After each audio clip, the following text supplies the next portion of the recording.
40% NRI அமெரிக்காவை வெறுக்கிறாங்களா? என்ன தலைப்பு சார் இது? இந்த வீடியோ கொஞ்சம் அன்கம்ஃபர்டபுளாக இருக்கலாம். கொஞ்சம் கான்ட்ரவர்ஷியலாக கூட இருக்கலாம். Let me explain. என்ஆர்ஐயாக இருந்தாலும், நீங்கள் எந்த விசாவில் வந்திருந்தாலும் அமெரிக்காவில் வாழ்கிற உரிமை நமக்கு எல்லாருக்குமே இருக்குது இல்லையா? இது அப்சல்யூட், நோ கொஸ்டின். ஆனால் இங்கே நம்ம எப்படி வாழறோம் அப்படிங்கிற நம்ம அதை கேட்டுக்கிறோமா? இதுக்கு பதில் சொல்கிறதுக்கு முன்னால் முதல்ல ஒரு இம்பார்ட்டன்ட் சர்வே பற்றி பேசியாகணும். அந்த சர்வேல யாருமே சொல்லாத விஷயங்கள் இருக்குது. அதை பற்றி தான் இன்றைக்கி பேசலான் இருக்கேன். பை த வே, நான் அமெரிக்காவில் ஒரு 35 வருஷமாக இங்கே இருக்கேன். அந்த அனுபவத்தை வச்சும் டேட்டாவை வச்சும் பேசலான் இருக்கேன். ஒரு சின்ன டிஸ்க்ளைமர், அரசியல் வரும், but we are not going to pick any sides. அதே மாதிரி ஜாதி மதம் இதை பற்றி கேலி பண்ணுறதோ நக்கல் பண்ணுறதோ நம்ம மைண்ட் வாய்ஸ் டிஎன்ஏலே கிடையாது. So with that settled, let's go. கொஞ்ச நாள் முன்னாடி புதிய தலைமுறை அவங்க ஒரு வீடியோ போட்டிருந்தாங்க, ஒரு இன்ட்ரெஸ்டிங் வீடியோ. அந்த அமெரிக்காவை வெறுக்க தொடங்கிய இந்தியர்கள், இதுதான் டைட்டில். இதுக்கு பயங்கர ரியாக்ஷன், நிறைய வியூஸு, நிறைய கருத்து, காமெண்ட்ஸு. நீங்களாம் எப்படி எவ்வளோ என்கேஜாக காமெண்ட்ஸ் பதிவு பண்ணுறீங்களோ அதே மாதிரி. By the way, thank you so much for all your comments. I am enjoying it. Anyway, back to the Puthiya Thalaimurai video. அவங்களுக்கும் நிறைய கமெண்ட்ஸு. அதில் சிலது அமெரிக்கா அமெரிக்கர்களுக்கு என்பதே சரியான கருத்து. சரியாக தானே சொல்லியிருக்காங்க, கரெக்டு. எப்படி இந்தியா இந்தியர்களுக்குன்னு நம்ம சொல்கிறோமோ அதே மாதிரி தானே அவங்க சொல்கிறாங்க, இதில் என்ன சார் தப்பு அப்படின்னு சில பேர் கருத்து. சில பேர் தாய்நாட்டை விட்டு இவங்களை யாரா போக சொன்னால், தாய்நாட்டை விட்டு வேறு நாட்டை கொண்டாடுபவர்களுக்கு இதுதான் கதி அப்படிங்கிற மாதிரி சில பேர். சில பேர் குட் நியூஸ் சார், நல்லா வேணும் அப்படின்னு ஒரு குரூப்பு. சில பேர் நியூட்ரலாக, yes foreign countries are always foreign countries, நம்ம எதுக்கு சார் மதியாத தலைவாசல் மிதிக்கணும் அப்படின்னு. அந்த வீடியோவில் நான் முன்னால் ஸ்டார்டிங்கில் சொன்னேன் தெரியுமா, ஒரு சர்வே, அதை பேஸ் பண்ணி தான் அந்த வீடியோவே வந்தது. அந்த சர்வே எடுத்தது 2 ஆர்கனைசேஷன்ஸ். அந்த 2 ஆர்கனைசேஷன்ஸ் யார்? அவங்க சாதாரண ஆர்கனைசேஷன்ஸ் கிடையாது. Carnegie endowment for international peace 1910 ஆரம்பித்தது, வாஷிங்டன் டிசியில் இருக்குது. அது ஒரு நான் பார்ட்டிசன் திங்க் டேங்க், நடுநிலைமையாக பேசுவாங்க. அடுத்தது யூகவ், அது ஒரு இன்டர்நேஷ்னல் ரிசர்ச் ஆர்கனைசேஷன். ரெண்டுமே ரிலையபிள், ரெண்டுமே ரெஸ்பெக்டட். சரி, அவங்க நம்பர்ஸ் என்ன சொல்லுது அப்படின்னு புதிய தலைமுறை ரிப்போர்ட் பண்ணுறாங்க. அதாவது 40% இந்தியர்கள் வெளியேற நினைக்கிறாங்க. They are thinking of returning permanently from the US அப்படின்னு. ரெண்டாவது டேட்டா 58% பொலிட்டிக்கல் கிளைமேட் சரியில்லைன்னு சொல்கிறாங்க. அதாவது அரசியல் நிலவரம் சரியில்லை. 54% ஃபைனான்ஷியல் ப்ரெஷர், பண நெருக்கடி. 41% சேஃப்டி கன்சர்ன்ஸ். இப்படி போகுது. புதிய தலைமுறை சொன்ன நம்பர்ஸ்லேருந்தே நான் தொடங்கலான் இருக்கேன். ஏன்னா இந்த நம்பர்ஸ்க்கு பின்னாடி யாரும் சொல்லாத கதைகள் இருக்குது. சரி, நம்ம முதல்ல பார்க்க போகிறது 54% ஃபைனான்ஷியல் ப்ரெஷர்னு சொல்கிறாங்க. சரி, அப்படி என்ன ப்ரெஷர்? உங்கள் இந்தியன் கிராசரி பில் எடுத்து பாருங்கள். அமெரிக்காவில் கடைசியாக இந்தியன் ஸ்டோரில் போனப்போ என்ன நோட்டீஸ் பண்ணீங்க?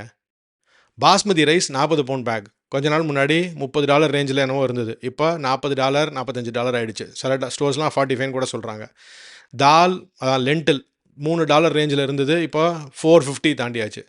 சில்லி பவுடர் $7 இருந்தது, இப்போ $12 to $15 போயாச்சு. ஏன்னா இப்போ இந்தியன் இம்போர்ட்ஸ்க்கு எல்லாமே 50% டாரிஃபு இல்லையா? ஆகஸ்ட் 2025லேருந்து ரைஸ், தால், ஸ்பைசஸ் எதுவுமே எக்ஸம்ட் இல்லை. Electronics exempt, pharmaceutical exempt.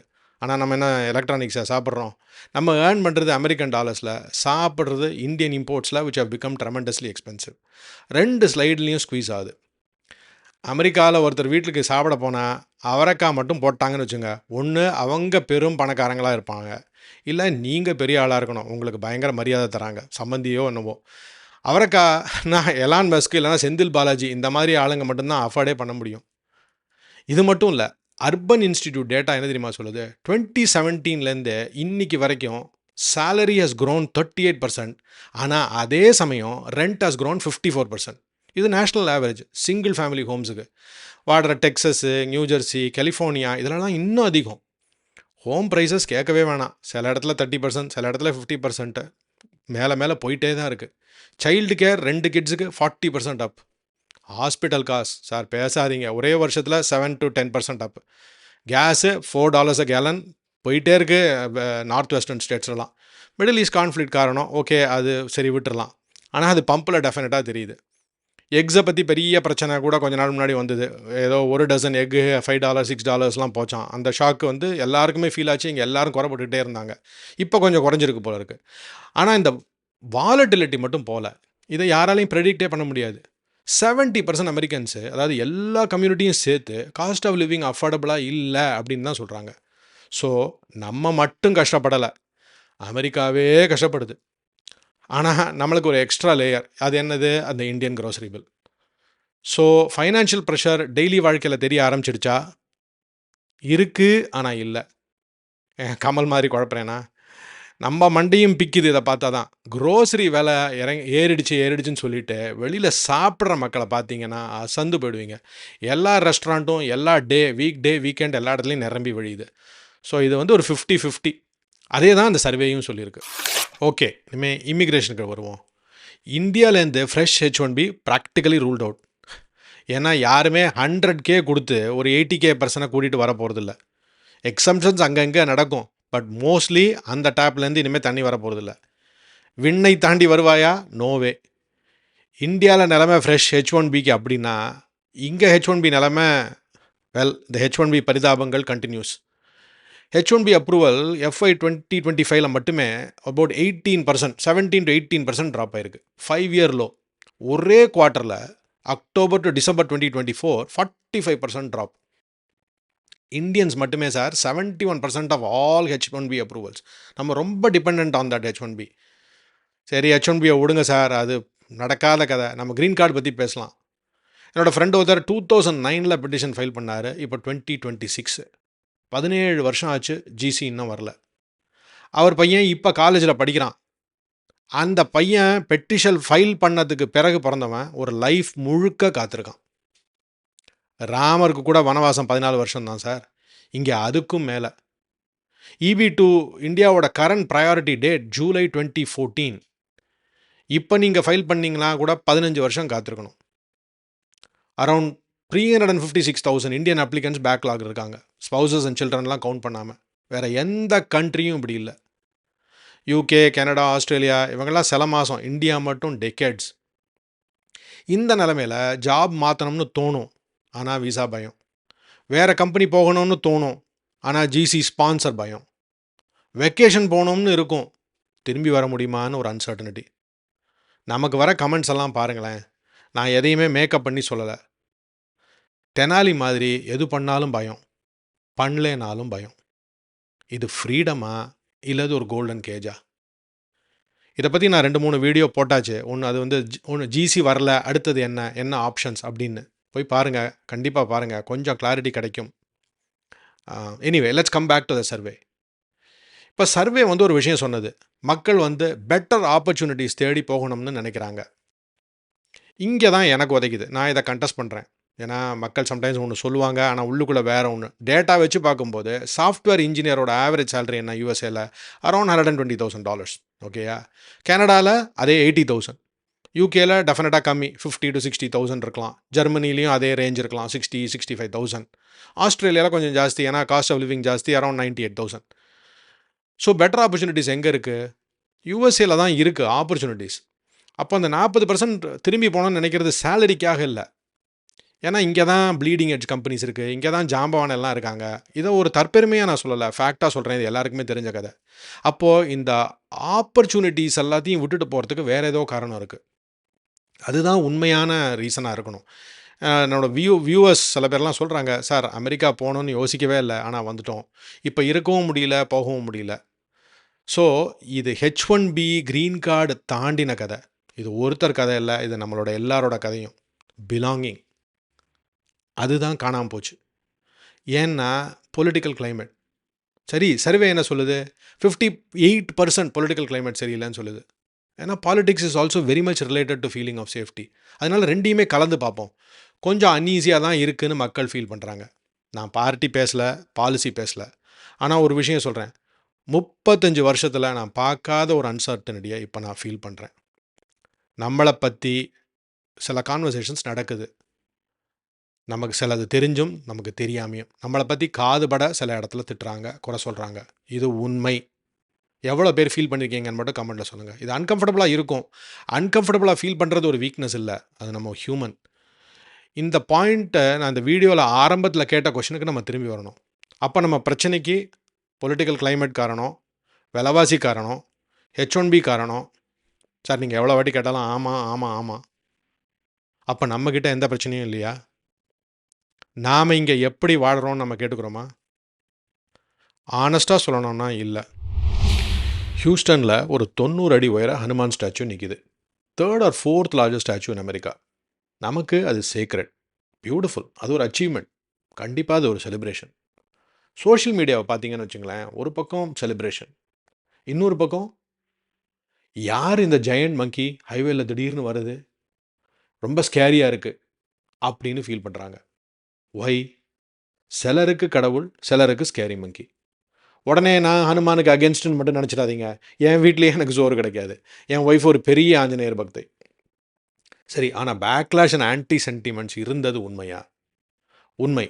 ஆனால் இந்த அளவு ஸ்ட்ராங்காக அது இது வரைக்கும் நான் இருந்து பார்த்ததில்ல. வேறு எந்த டெம்பிளுக்கும் நான் பார்த்ததில்ல. ஏன்னா ஹியூஸ்டன்லேயே இன்னும் நிறைய ஒண்டர்ஃபுல் டெம்பிள்ஸ்லாம் கூட இருக்குது. அப்போ நமக்கு ரிலீஜியஸ் ஃப்ரீடம்லாம் இல்லையா? இருக்குது. அப்போ நாங்கள்லாம் கோயில் கட்டக்கூடாதா? நம்மலாம் கோயில் கட்டக்கூடாதா? கண்டிப்பாக கட்டலாம். அப்போ என்ன தான் சார் சொல்ல வரீங்க? எல்லாரையும் இன்க்ளூட் பண்ணோமா? மோர் இம்பார்ட்டன்ட்லி கொஞ்சமாவது எஜுகேட் பண்ணோமா? அதெல்லாம் எதுக்கு சார் பண்ணோம்? ஒவ்வொருத்தரையும் கன்வின்ஸ் பண்ணி பண்ணுறது தான் எங்கள் வேலையா? ஃபர்ஸ்ட் அமெண்ட்மெண்ட்டுன்னு சொல்கிறீங்களே, அப்போ அதுக்கு அர்த்தமே இல்லையா? ஃப்ரீடம் ஆஃப் எக்ஸ்பிரஷன் சும்மா பேச்சு மட்டும்தானா? சரமாரியாக கேள்விகள் நம்மக்கிட்ட இருக்குது. இது ஒரு நியாயமான கேள்வி. இது நம்ம மைண்ட் வாய்ஸில் எல்லாருக்கும் ஓடுது. ஓடலைன்னு ஒருத்தர் கூட சொல்ல முடியாது. இதுக்கு எப்படி பதில் சொல்லலாம்? இப்படி பதில் சொல்லலாம். யூஎஸ்ஏ மாமியார் வீடு மாதிரி. என்ன தான் இருந்தாலும் பிறந்த வீட்டில் இருக்கிற சுதந்திரம் கொஞ்சம் கொஞ்சம் குறைய தான் செய்யும். எவ்வளவு நல்ல மாமியாராக இருந்தாலும் கொஞ்சம் அடக்கி தான் வாசிக்கணும். இதற்கு மாற்று கருத்து நீங்களாம் இருக்கலாம். ப்ளீஸ் கமெண்ட்ஸில் சொல்லுங்கள், ஷேர் பண்ணி தெரிஞ்சுக்கலாம். காஸ்கோன்னு ஒரு ஹோல்சேல் மார்க்கெட் இருக்குது. இங்கே உள்ளே போனாலே நம்ம குரல் தான் கேட்கும். லவுடாக பேசுகிறது, நமக்குள்ளே கிளஸ்டர் ஆகிறது. அமெரிக்கன் ஈவெண்ட்ஸில் நம்ம அப்படின்னா பார்ட்டிசிபேட்டே பண்ணலன்னு சொல்கிறீங்களா சார்? இல்லை, கண்டிப்பாக பண்ணுறோம். ஹாலோவின் பண்ணுறோம், கிறிஸ்மஸ் பண்ணுறோம். இருந்தாலும் நம்ம பண்ணுற சின்ன சின்ன விஷயங்கள் பர்செப்ஷனை உருவாக்குது. இவனுங்க எங்கே வந்தாலும் கூடி கூடி கும்மாளம் போடுறாங்க, நிறைய காசு பண்ணுறாங்க, பெரிய பெரிய வீடு வச்சுருக்காங்க. நமக்கே நம்ம முன்னால் வேறு லாங்குவேஜ் பேசினா நமக்கு எப்படி இருக்குது? நம்ம ஊரில் ஹிந்தியில் பேசினாலே நம்ம பேஜாராகிடுறோம்.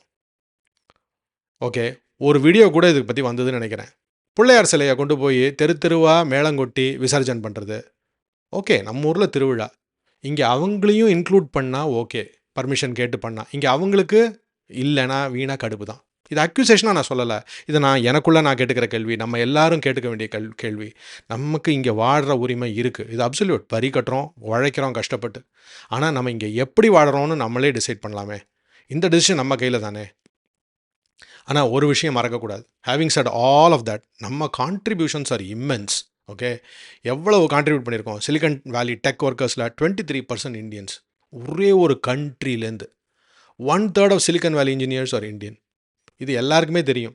இதை பற்றி எல்லாருமே பட்டியல் போட்டாச்சு. கூகுள் சிஇஓ யார், மைக்ரோசாஃப்ட் சிஇஓ யார், அடோபி, ஐபிஎம், இப்படி போயிட்டே இருக்குது.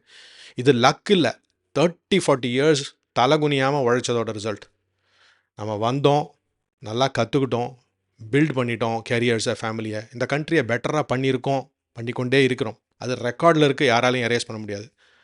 ஆனால் நம்மளோட உழைப்பும் உயர்வும் ஊதியமும் சிலருக்கு வெறுப்பு, பொறாமை.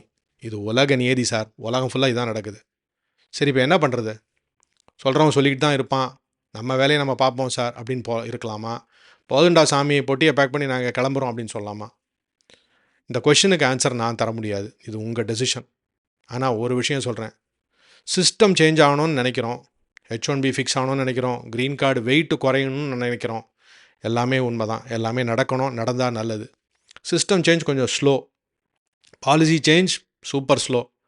ஆனால் நம்ம பார்ட்டிசிபேஷன் அதை நம்ம நாளைக்கே கூட மாற்றிக்கலாம், இன்றைக்கே கூட மாற்றிக்கலாம். அமெரிக்கன் நெய்பர்ஸ் கூட பேசலாம், பழகலாம், பர்த்டே, பொங்கல், தீபாவளி அப்படின்னு இன்வைட் பண்ணலாம், இன்க்ளூட் பண்ணலாம்.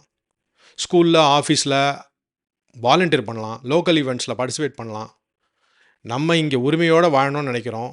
அந்த உரிமையோட ரெஸ்பான்சிபிலிட்டியும் பேலன்ஸ் பண்ணால் இந்த 40% ஃபீலிங் கொஞ்சம் கொஞ்சமாக மாற வாய்ப்பு இருக்குது.